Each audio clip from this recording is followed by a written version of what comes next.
Hello everyone, welcome back to my channel. This is Melissa with Enchanted Emerald bringing you a reading for Scorpio, Sun, Moon, Rising, and Venus for love for the week of July 26th through August 1st, 2026. Out of the Light Seers Tarot, we have at the very top there the Justice card and the Emperor.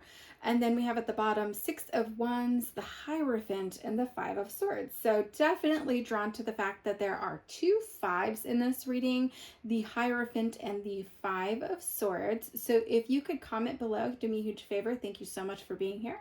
If you could comment below 5-5, because this is the angel number that comes in with this reading. So this is really feeling very much to me like this is going to be a transformation for you. It's going to happen very quickly. It's going to be this catalyst that you're working through right now to change, a catalyst for change. And so I feel like there's some information that you are being made aware of, or it's almost as if you had seen some of the signs, but you weren't quite sure, and now it's like your eyes are opening and you're very aware, very keen and hip to what is happening. And so now you realize that there's a little bit of trouble here in paradise, right? I think that you're taking things very seriously. I think this other party may not be taking things so seriously. They may even find a little bit of humor in this, or maybe this is just a coping skill that they use to get through that, right? Where they have a nervous laugh, or they find humor in things to try as a way to try to get through it or to cope with that. And it's just not sitting right with you, right? Because you feel as though you've been taken advantage of, right? And so this truth comes out, and I feel like whatever's happening, it could have been happening for a second time. I feel like you gave this person a second chance, right? And now, like, as far as you can see, you're seeing all these signs kind of pointing to what you had suspected all along, and all of the evidence is there for you. And so now you know for sure that you were right all along, and you're just feeling like, man, enough is enough. Like, I can't deal with this anymore. I think that you gave them a second chance even through all the doubts that you had, right? And it could have been propelled by a little bit of anxiety or underlying fear of being alone.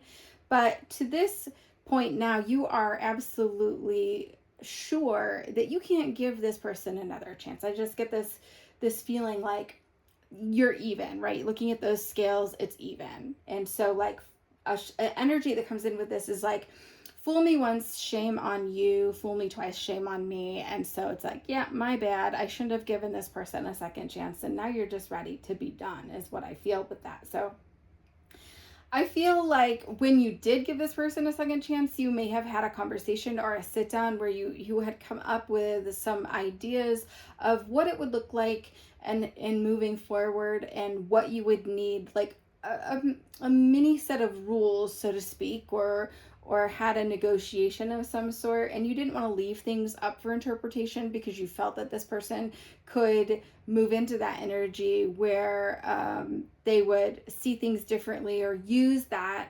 as a means to get an advantage in the situation. And I think that once you negotiated those things and you agreed to those expectations or those rules moving forward, they could have been, not to bring up the past, or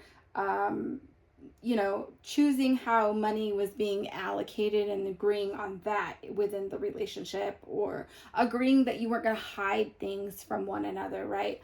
But I think all in all, this person bent the rules in a way, and they changed things up based on a technicality. That's just really what I feel with that. And so, you know how somebody says, it was a white lie, but it's still a lie, right? They may have felt as though they were lying to protect you, but it's still a lie. You deserve to know the truth of everything that had been happening. I think that this person is a bit of an opportunist, where I feel like they're very motivated by their own self-interest versus any sort of loyalty for someone else, or focusing on like long-term vision and goals and where they want to be with this person, or where they want to go with this person in this relationship. And so for you, I feel like it really played on your emotions a bit, Scorpio. And I think that this is where that big change energy comes in, right? We have this rapid personal growth that's going to happen as a result of this. You're going to transform, okay? So I feel like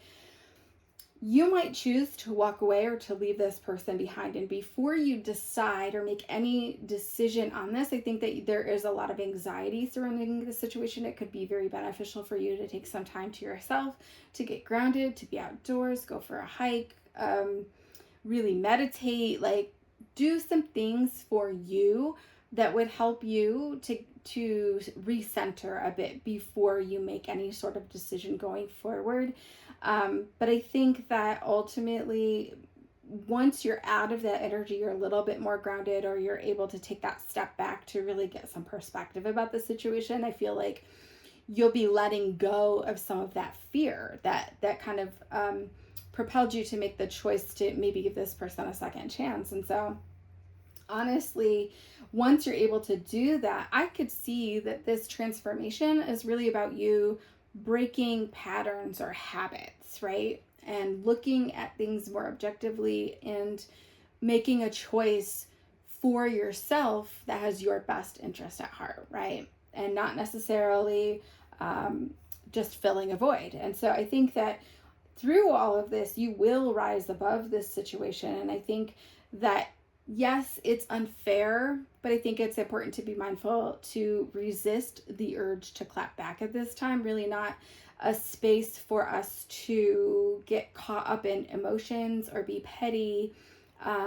or to indulge the drama, right? We want to make sure that if you're feeling some raw emotions when a text or an email comes through, that you really give yourself some time, ample time, 24 hours before you can give that a nice turnaround and really respond from a more composed state, right? Because when you're able to do that, you're better able to maintain your own behavioral standards, or how you treat somebody how you would want to be treated. It's not responding in anger, but you're showing up as your highest version of yourself. And so that's super important as you're intending to move through this and create a transformation as a result of this. And so I think it's important to just protect your energy, know that you cannot control others' actions, but you can control your own actions. And I think throughout all of this, staying present and going with the flow is the best way to show up for yourself.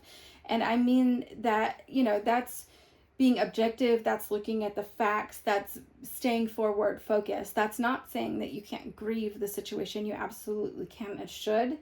But I think it's understanding that this was a setback. It doesn't define you, and it's almost as if you're just left picking up those puzzle pieces, like, okay, well, so where do we go from here? And putting energy into rearranging that puzzle and into what it might look like, or how you want your future to look like. What are your goals going forward? What is it that you do and do not want in a relationship next time?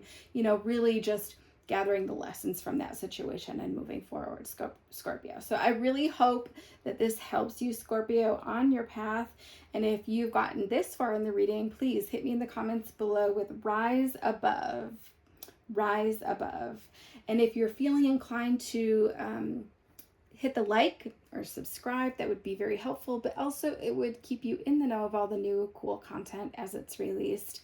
As always, thank you for listening, and I will be back with another read for you guys again soon. Thank you so much. Take care.